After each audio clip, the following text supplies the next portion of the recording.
Hey everybody, welcome to another episode of TFG Radio. Tonight we have myself, Adam, Danny, Hey. and John. Hey everybody. Remains quiet just to annoy me.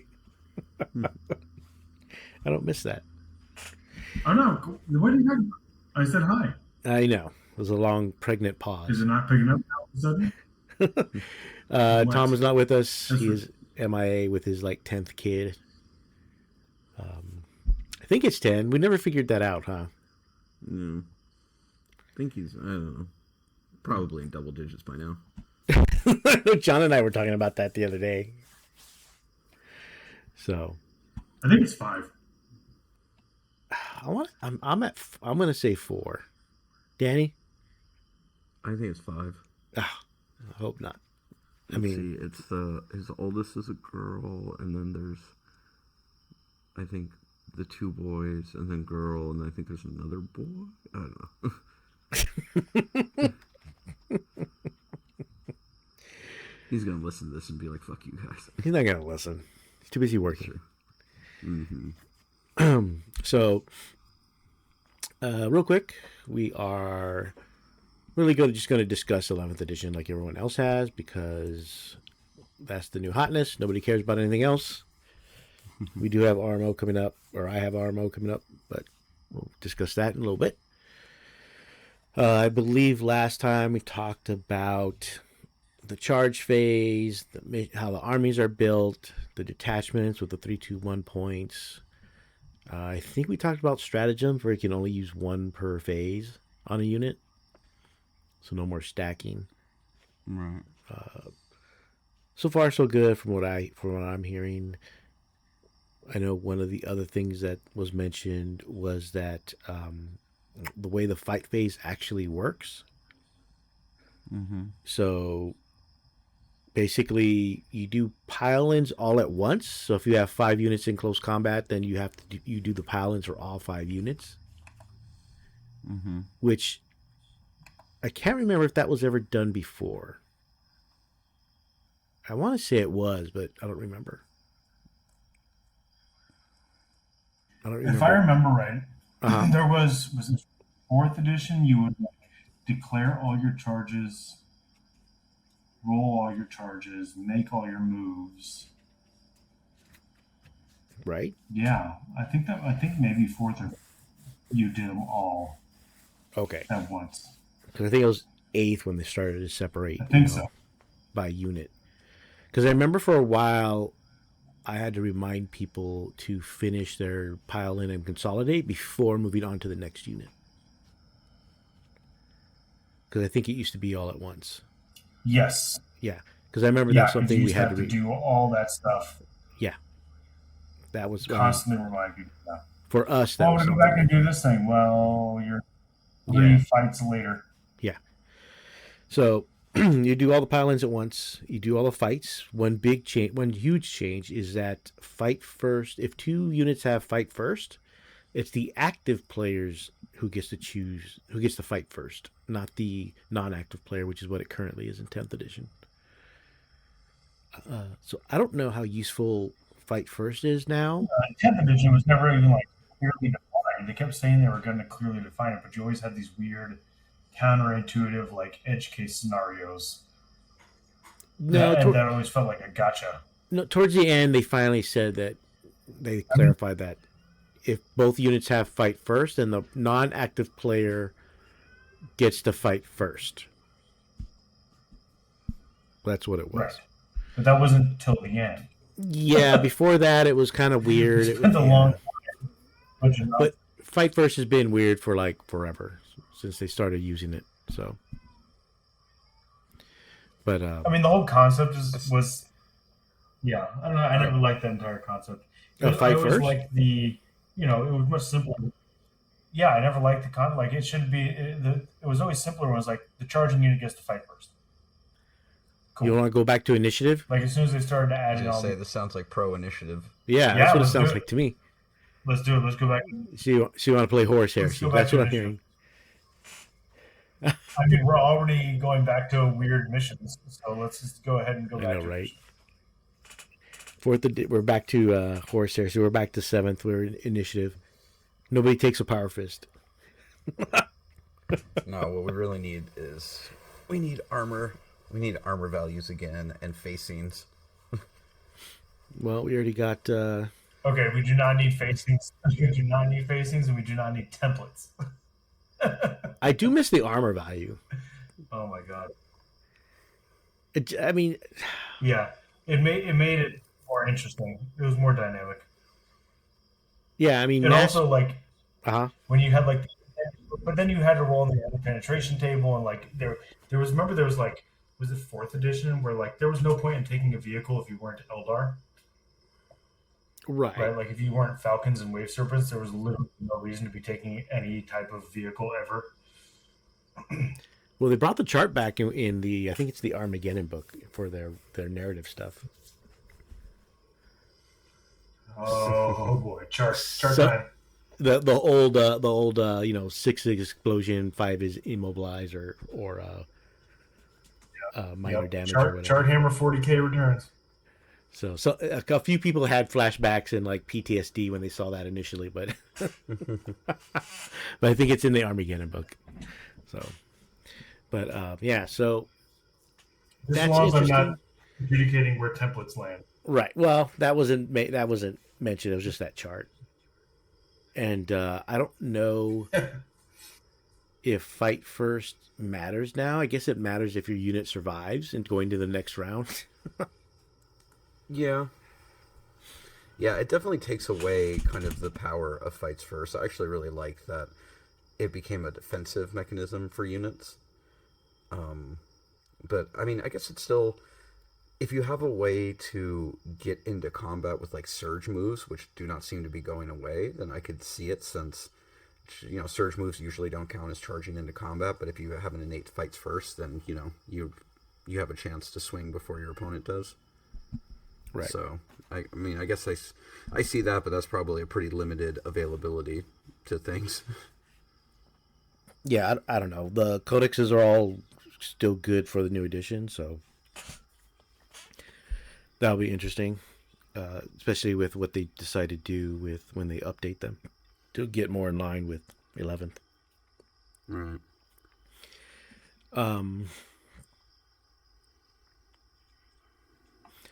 Did you guys talk about the 24-inch threat range Land Raiders? No, that one yet. No, not yet, John. That's later. I think I need a couple just for Edwin's Dark Angel army. More Land Raiders, so that I can use them. He doesn't have any Land Raiders. Engagement range is now 2 inches instead of 1 inch. So hopefully that helps with the hiding behind walls and stuff. The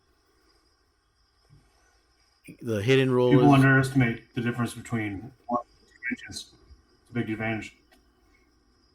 Well, yeah, because I think that's what 40 millimeter that can fit.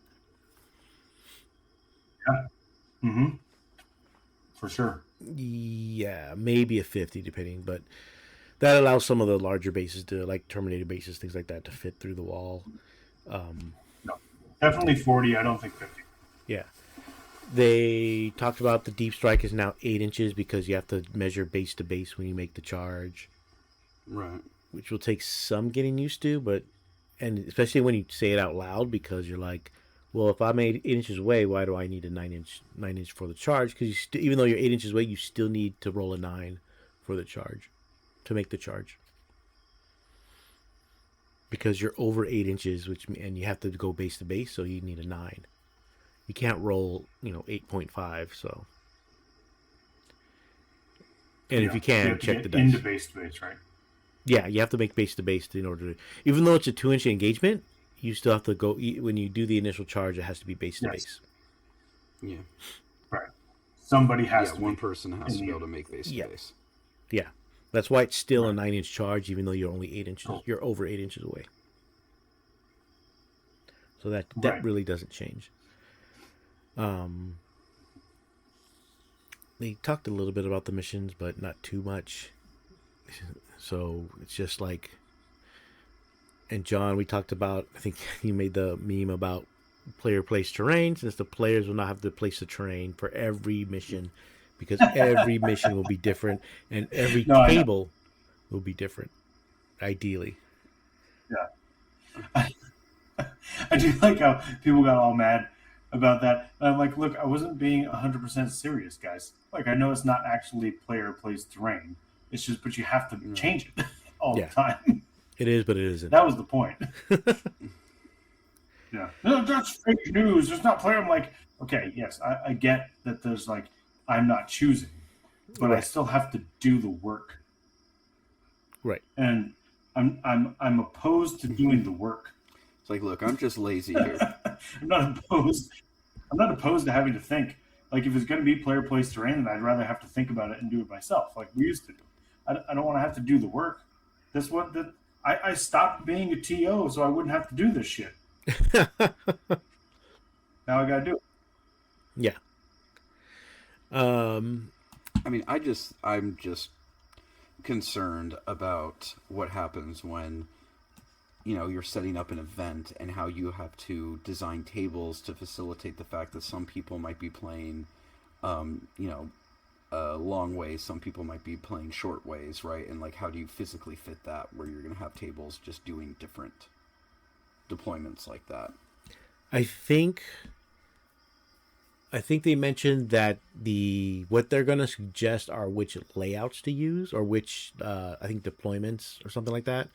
And then each deployment will have X amount of missions, depending what your detachment profile is.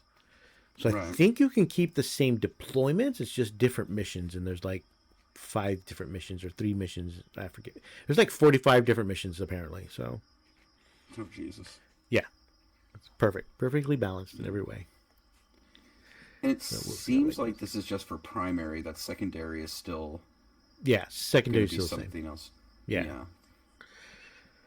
I think at some point, right, there is this idea, and I'm sure this is bouncing around somewhere, that if you just increase the number of primary missions possible and you increase the number of layouts possible by adding in the most possible options, you will naturally create some kind of balance because you can no longer plan for everything.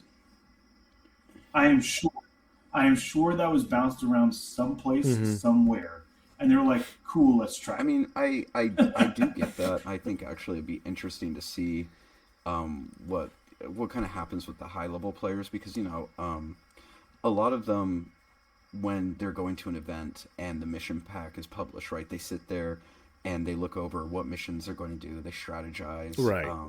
They build lists kind of optimized to the specific missions and things like that. So it'll be interesting what happens when you can't really do that, because you don't quite exactly know what primaries you're going to be running into, right, between game to game, and how much that's going to shake up things and make make it where there's less kind of just not necessarily mathematically best armies, but tactically best armies, in the sense of, you're playing these certain missions, so therefore you have to be able to do X, Y, and Z, right? Right. So that might be something. Although again, it can still, I'm sure, will get solved at some point. Well, I think as the meta shifts in terms of the meta lists, I think you'll start to see certain combos will create certain missions, or the most possible ones. Right. So they can mitigate that a little bit, but for something like, for one of the larger events like LGT or LVO, or even like Cherokee that had like 400 players, then you may not be able to factor in that dynamic in terms of like the number of missions that you could possibly play, because there's so many players, and there's so many, I'll just say, non-competitive players that are there just to, like, because they want to be there, not necessarily because they're actually competing. Right. You might get that rando, like what happens in round 1 of almost every tournament, where like one of the top players gets eliminated because they went against something they didn't expect, or something weird happens because of their opponent's army.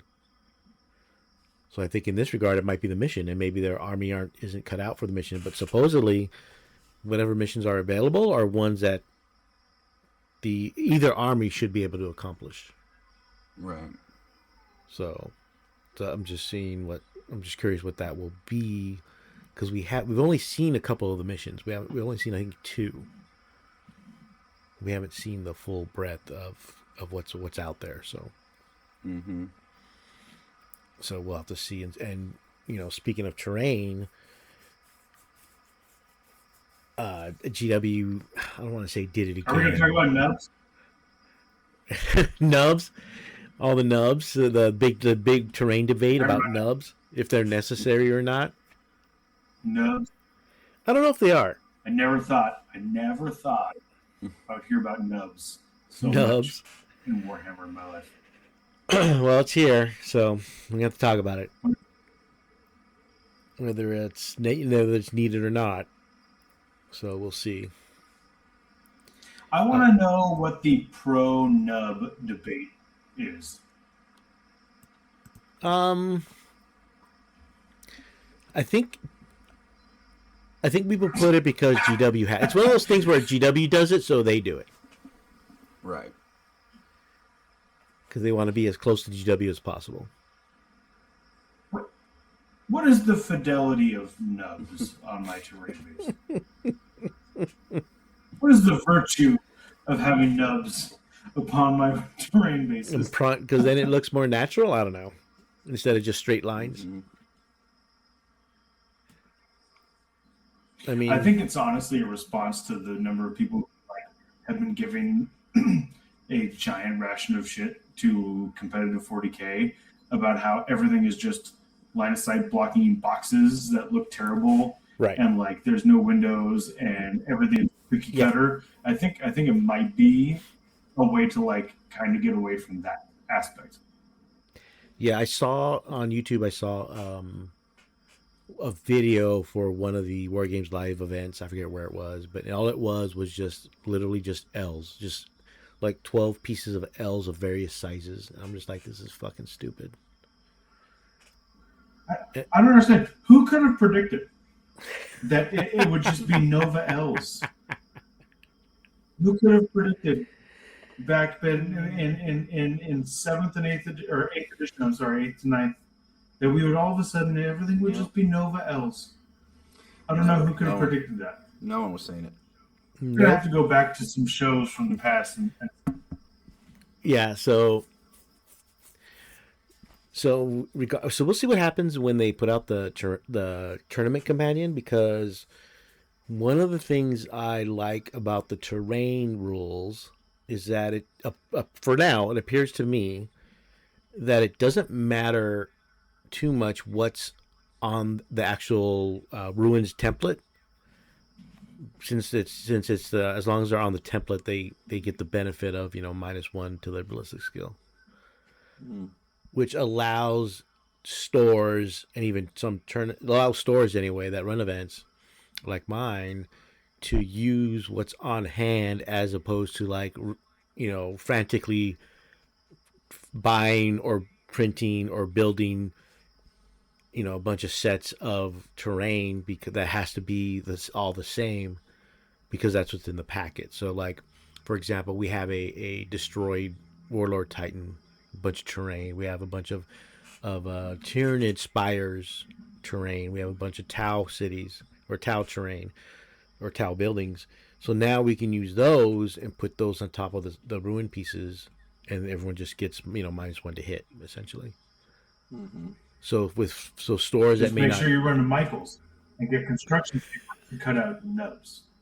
You cut out the nubs. Construction paper nubs. This will be a no nub zone. No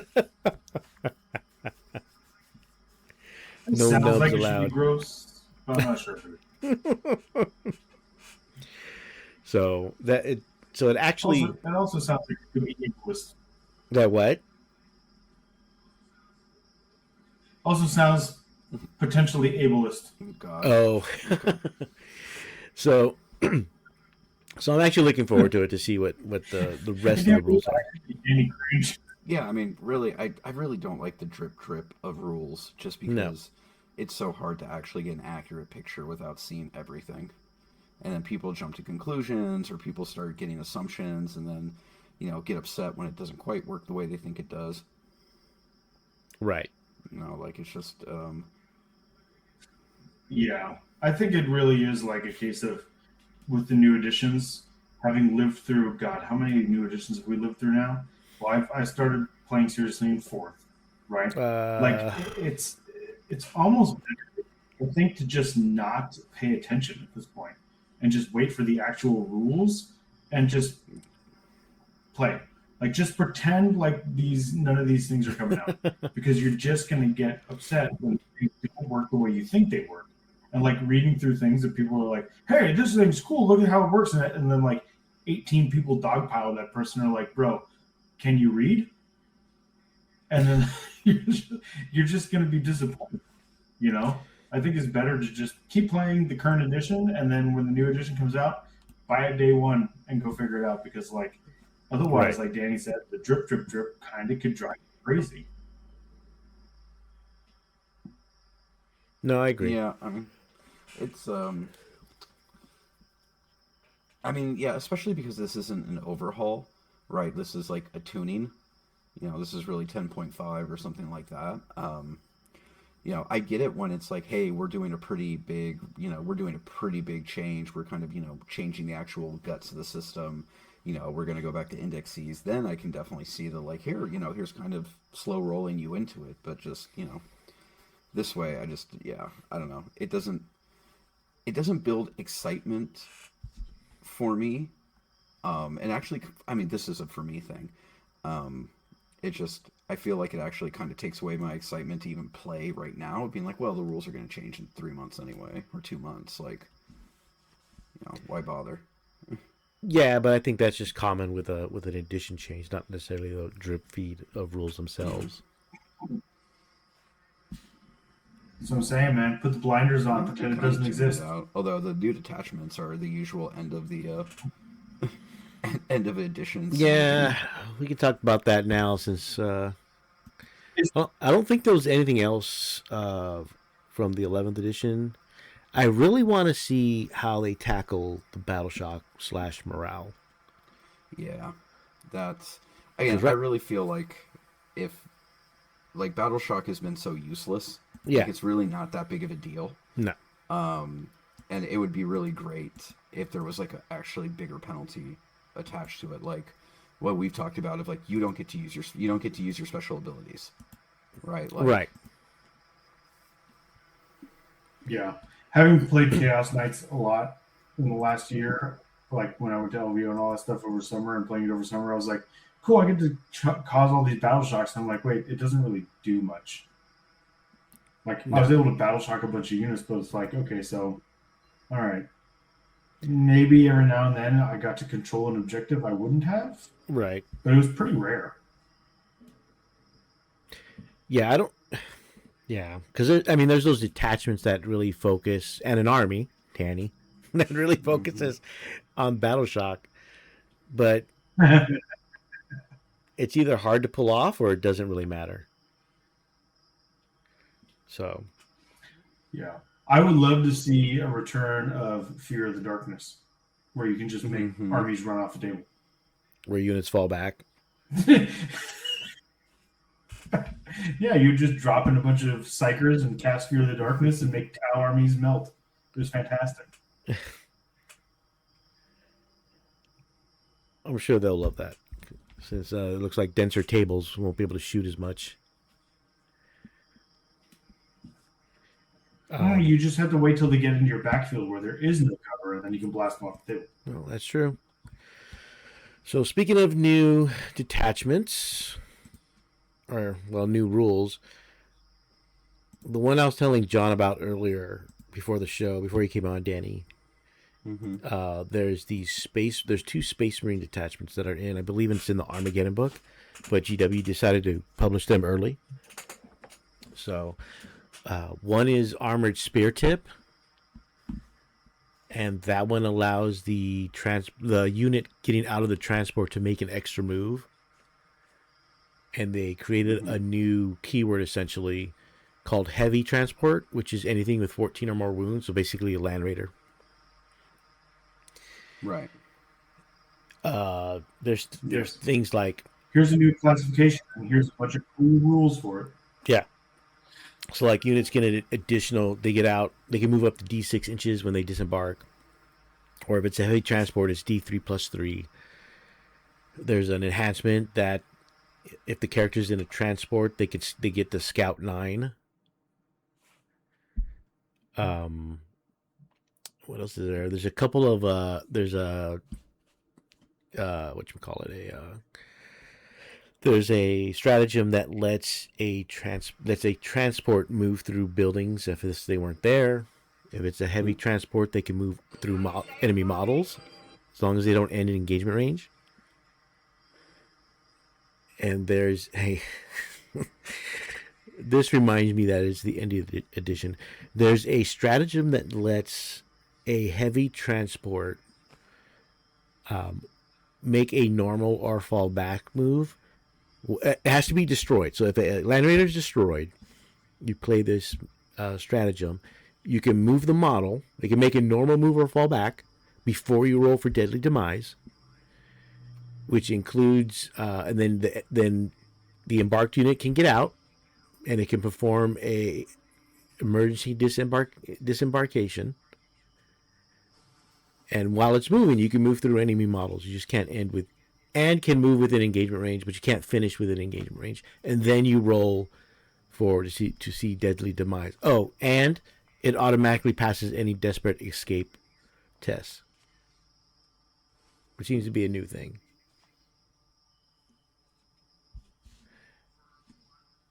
All for one CP. One CP. Seems fair. Fair and balanced. There's another one that lets the transport do the exact same dare thing. You, sir. How dare you? But yeah, so it's stuff like that. It's, I just like the new threat range. So now Land Raider, I think Land Raider moves 10. I'm not 100% sure. But you Scout 9, move 10. You move in advance also because there's another stratagem that lets you charge after advancing if your vehicle has the assault ramp rule for one command point. Jesus Christ. Yeah. Oh God. Then the other detachment. I love it. The other detachment's a Headhunter Task Force. It basically lets you have 3 with tank aces, and each tank ace is a character, and you can give it an enhancement. So, you know what I wish? I wish we could see the actual stock numbers of the GW warehouse at times, because you could be like, hey man, why all of a sudden do Land Raiders get all these rules? And you're like, oh man, they got 30,000 units of Land Raiders that have been sitting around for 5 years. You're going to move Land Raiders. What do we do? Make them broken and shit at the end really of the edition. Funny is that for years, we've always made the joke. I mean, and when I say we, I mean us, as specifically, as well as many other people that, GW makes rules to sell model kits, right? Right. Especially ones that aren't doing well.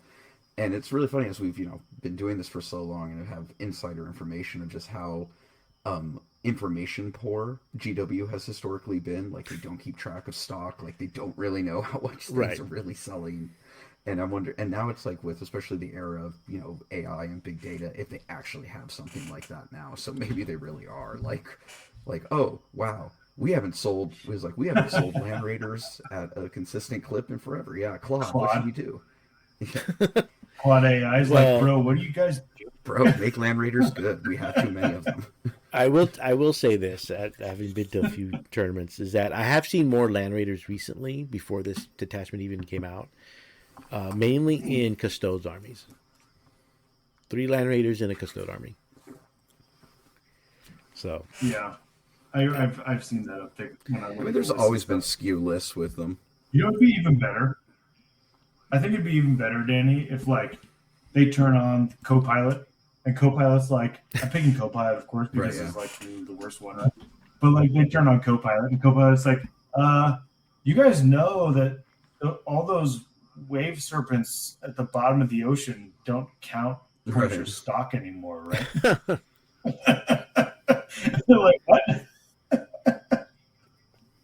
That's a deep cut, people. If you need to know the history of that one, you should look it up.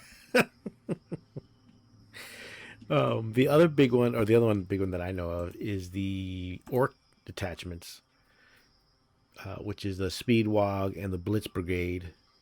Right. I think it's the the Speedwog is, I think is basically the Speed Freaks detachment. Yeah. And you get that's if you take what's his name, the character, don't like war bikes become become core or battle line or whatever. Or battle line. The Wazdaka. Yeah. Yeah, but he's not out yet, so not yet, guys. Not yet. So one thing I wanted to bring up is, like I said, all the I don't know what they call them. All the army faction updates now have a little thing that says legal for match play. So now it says like legal for match, like Orc says, legal for match play from 22nd April 2026, which sounds cool. Except those new detachments aren't available in the app yet. And they won't be available. Here's the other shoe. And they won't be available in the app until about a few days before the release of the models in the book. So brilliant. So as a tournament organizer or as a judge for people have already asked me about the new detachments. So I'm probably saying I'm not probably I am. I'm saying yes to the detachments, but not to the new models. Like Wazdaka, you can't play Wazdaka. You can't do a proxy because the model's not even out yet. The model's not out for another week or two. 2 weeks. Whatever happened to kit bashing? We used to be a proper hobby. Whatever happened to making your own Wazdaka because there was no model for it? Well, he has to be out used to first. Literally be like, hey, what's this model?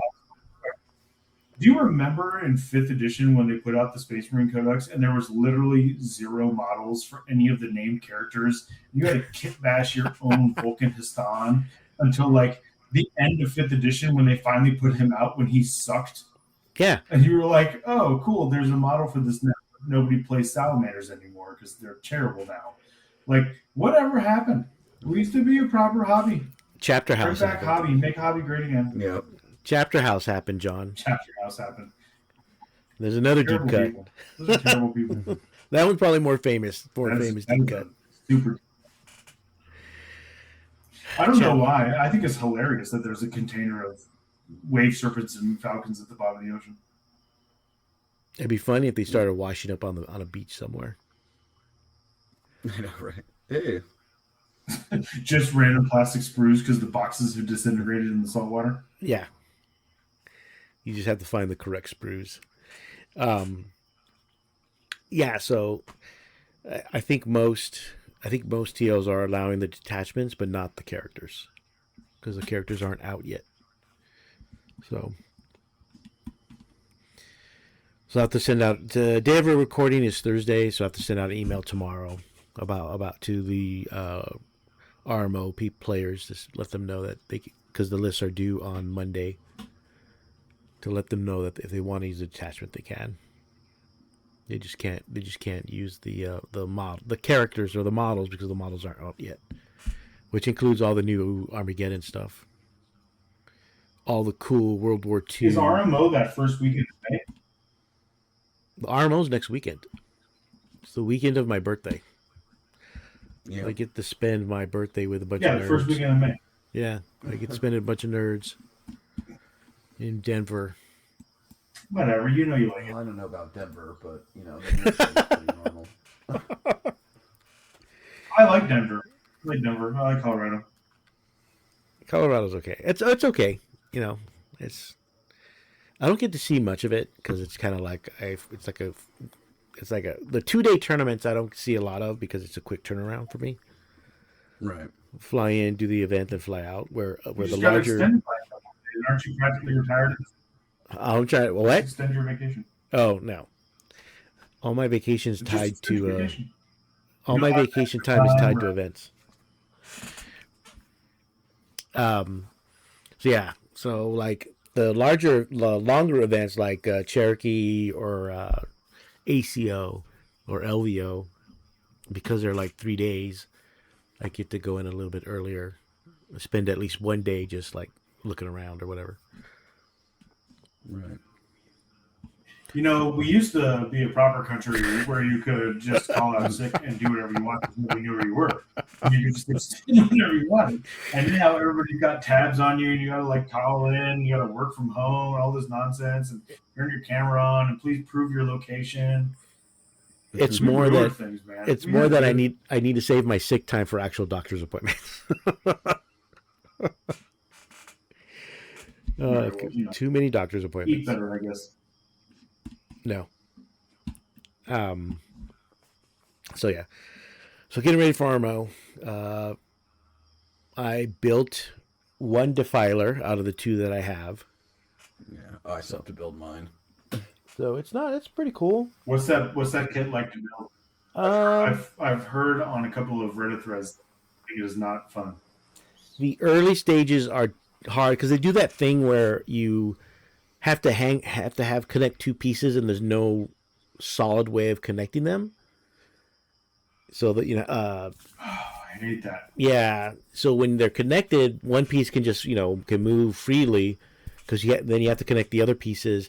That part is the hard part in the beginning, but once you get that settled, then the rest of it just kind of plugs in. The legs are really easy to do. It's really just the torso piece, and that's the hardest part. What's it like to build a knight? And what's the size comparison like? It's the size of like the old. It's about the same size as the old Defiler. I'm looking at them side by side right now. It's about they're about the same. It's like the old Defiler was pretty big. Well, it's slightly taller than the old Defiler, but not by much.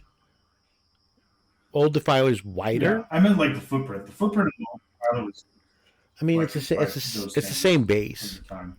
It's the same base. But I think the old Defiler is wider than the new one.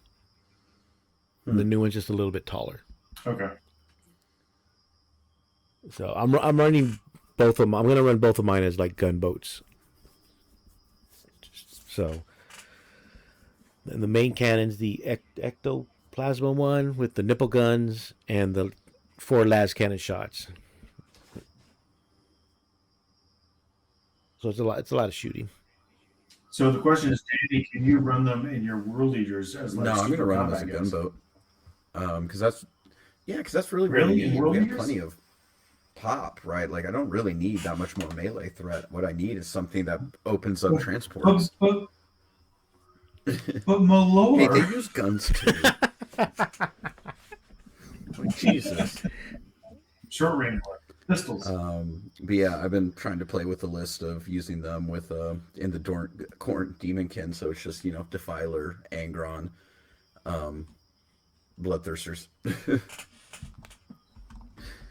Gross. Oh, hilarity! I don't want to move models. I don't want to buy more Defilers, so that because I want to try them in Thousand Suns. Mm-hmm.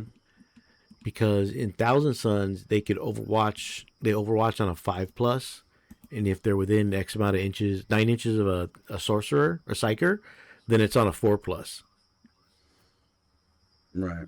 And their nipple guns are AP2 instead of AP1. Oh yeah, you're talking about this in Discord, right? What was that, John? It's not bad. You were talking about this in the Discord, right? I think I was reading through your reasoning for this.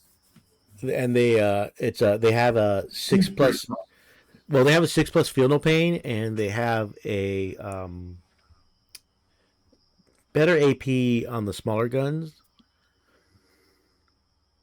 So they're AP2 instead of AP1.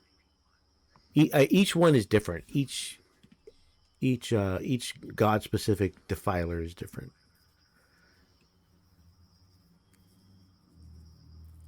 So even though the world leader ones, even though it is Danny wants to use it as a gunboat, but because they have the rule where they can shoot at a enemy model that was set up on the battlefield within 12 inches, he can either shoot at it or declare a charge against it.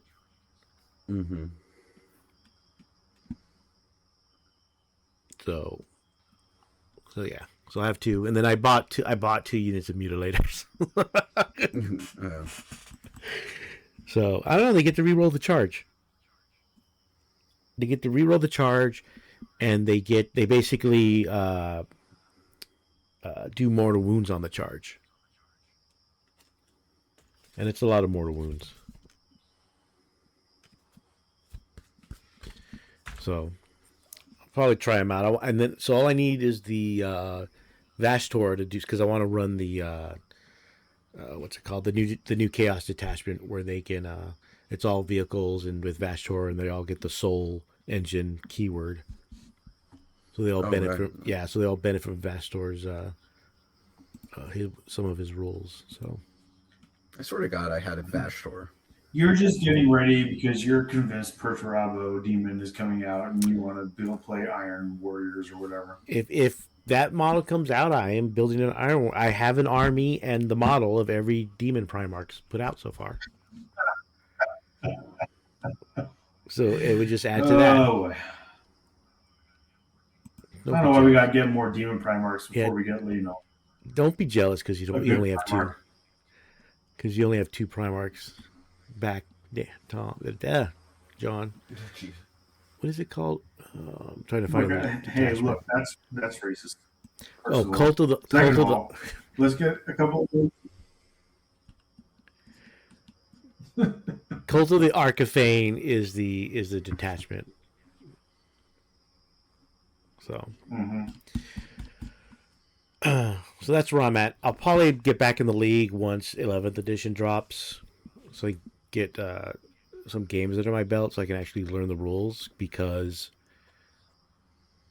LSO is the first weekend of August, I believe, which is only going to be like a month or two after 11th drops, because we know GW said June, but I'm assuming that's the pre-ordering, not the actual release, not the street date. Right. So I'm assuming it's going to be July. Street days normally around 26th, 20th, something like that. It's usually so it's either end of June, early July. So that would give me a month to learn the rules before LSO, and a month and a half before Hammer of Wrath, which is in third weekend in August. So. Yeah.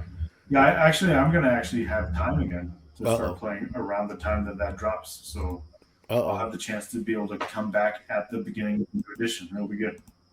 Yeah. So I'm looking forward to what. It's time to get a bunch of games under my belt, and go 1-5. It'll be fantastic. Got to keep the tradition alive, boys. There you go. Sure do. For LVO. Yeah, because you did this 1-5 for 2 years in a row. Yeah, at this point, if I win a game, I have to throw all the rest of my games just to keep the tradition. It's not the same thing. Just not the same. You have to put effort in, John. Yeah. I'll claim to put effort. It's fine. I will put effort and claim it's 600% effort. It's fine. I don't think there's anything else. It's just the new detachments, Armageddon stuff is coming out. That went on orders this week. For me at the store, we actually hired 2 more people. Oh wow! Really? So Nick can get a rest. Finally. So you'll see if you do happen to go to the store, you'll see new faces. I still go there about usually Monday, Tuesdays, usually. When work doesn't get in the way or work-related stuff gets in the way. we are getting ready for for StarCraft, the StarCraft miniature game. Yeah, you guys seem like you're going deep into the paint on that one. Well, Nick got Well, a bunch of requests about it, so we'll see. I'm debating whether I think I have to play something, so we'll see. And then also the Gundam game, miniature game comes out, but it doesn't come out till October. So, and I think we're going in heavy on that one too. And 11th edition is coming out, and Trench Crusade has a starter box now. right. So it's a busy year for miniature games. But that's where we're at right now. I don't know if any of you guys are interested in anything besides 40K. I mean, well, for me, there's always Age of Sigmar, so. Well, I guess. John, you interested in any of that stuff? Like, no. No, I'm just interested in being able to actually have the time to play again. Oh. What if the StarCraft miniature game came with sold battleships? So you can spam battleships if you wanted to. Just like the video game. Oh God, Battlecruiser spam was my favorite. Oh my God, I love Battlecruiser spam. Every now and then, I'll reinstall the game and jump into like games with AI bots, the AI games, just to do that strategy again, just for the hell of it, because it's so hilarious. Oh my God. And then I'll like get in a couple low ranked games and do it against like ridiculously low ranked people just to piss them off. It's so much fun. Maybe, you know what? Maybe if the StarCraft miniature game had giant battle cruisers, I'd play it. Yeah, I doubt that, but one can always hope. You never know. Apparently, they have a 9-year plan, so we'll see if it lasts. Battle cruisers and carriers and like the giant Zerg flying things were always weird in the video game itself. Right. Oh, because right. like the battle cruisers were never the right size, and the carriers were never the right size. And, like, oh, right. They're not. You watch the animation cutscenes and like things were destroying entire cities. Yeah. When they fall out of the sky, and then you're playing it, and you're like, "This thing's tiny. What's going on around here?" Yeah. So that's where we're at in regards to like maybe to the store. Kind of just chugging along. 40K wise, like I said, I'll probably do the league once 11th. I think it's probably once this current league ends, because currently will end toward closer to 11th edition. So, and then a bunch of traveling. I get to travel a lot in the next like month and a half. So it's Armo at the beginning of May, BAO at the end of May, and then about 2 or 3 weeks after BAO is ACO. So, jeez. Yeah. And then I get a kind of a big break between ACO and LSO. And then it's LVO after that. LVO, as the time of this recording, LVO tickets went on sale yesterday. I think within the first like couple hours, we already sold 300 tickets for the champs. Same venue, all that stuff, right, Adam? Yeah, it's at the convention hall. There's a lot going on this year. I think there's a Gundam event. Is it the same venue for rooms? For the what?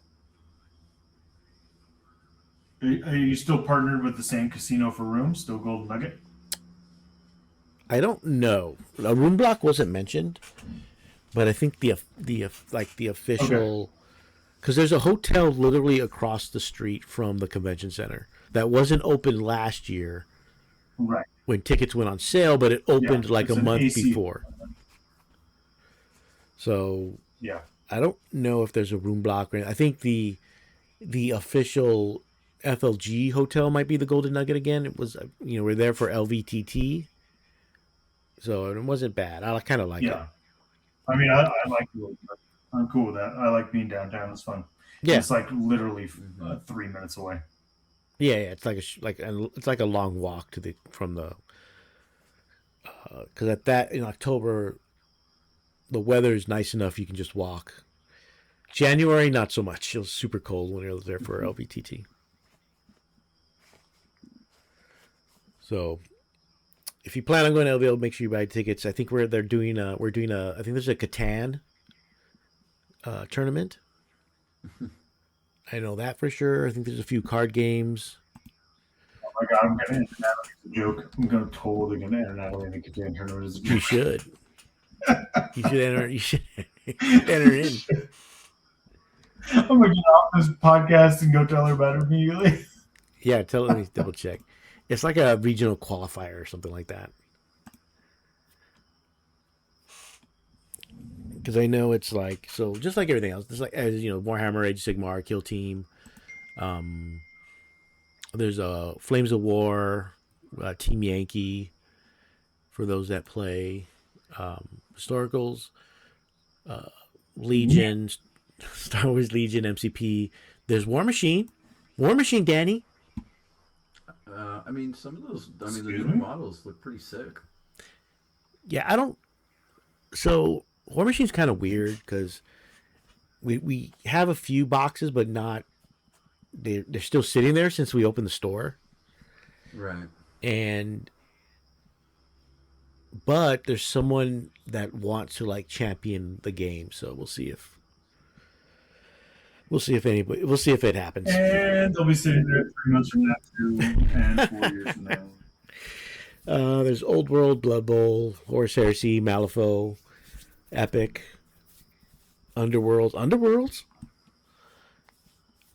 So and there's a lot of stuff going on. There's the hobby classes. And last year we had Vanguard Tactics ran my first tournament type of class thing, and then I think they did like a little tournament for them. Yeah, that was pretty cool. People seem to like. There's King of the Colosseum, which I actually enjoy because it's only 500 points of 40k basically. There's the Grand Narrative, the Friendly, all that good stuff. The Night Joust, which has expanded, I believe, to 2 days, Friday and Saturday. Mm-hmm. Or Thursday, Friday. I don't remember. Friday, Saturday. That's what it is. What? Yeah. Ostrich. There's an Apocalypse battle. There's a lot going on.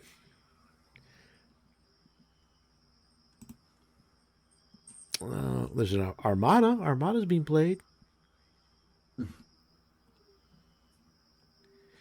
But yeah, there's a lot to do. Armada? Yeah, Star Wars Armada is basically Battlefield Gothic for Star Wars. Right, I thought that game was dead.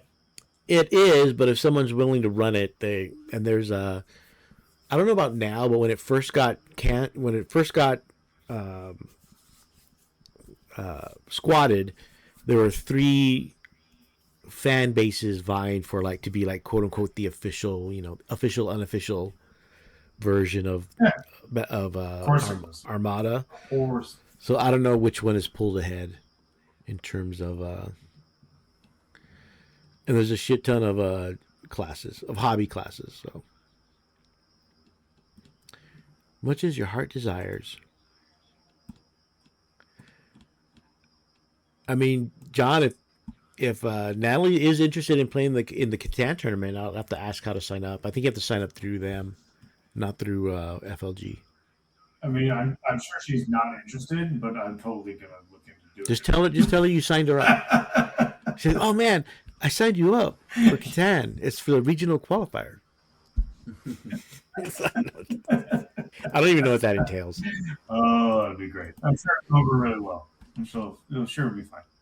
She's like, I'm there. So yeah, each year, and it's and there's plenty of space. So we'll see how many we get for the champs. Like I said, there's probably more now, but after a few hours, there's about 300 tickets sold already. So we don't know. I think people are waiting to see how 11th is, or at least the release date. I know for ACO that people are waiting for that, but we'll see. So. I don't think there's anything else.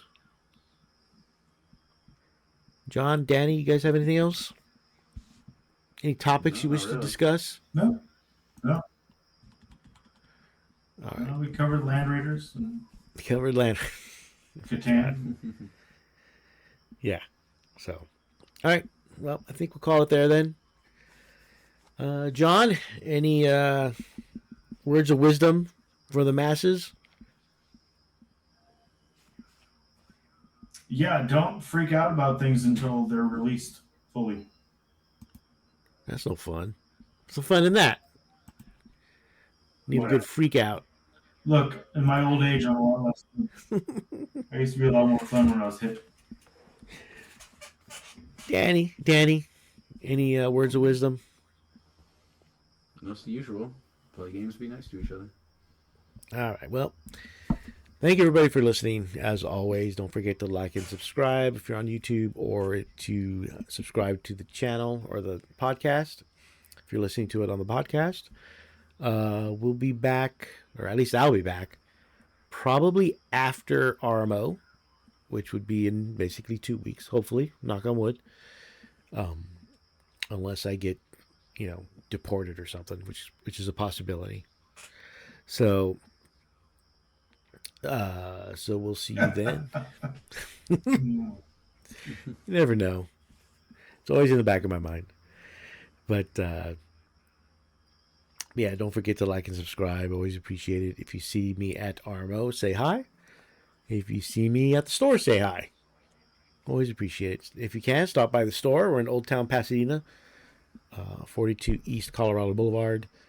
We're next to the Cheesecake. Well, we're not next to. We're near the Cheesecake Factory. About half a block from the Cheesecake Factory, if you're familiar with the area. So I'll be there. Usually there Mondays and Tuesdays. So just check out the store. People seem to like it. But that's enough for tonight. Good night, everybody, and have a pleasant tomorrow.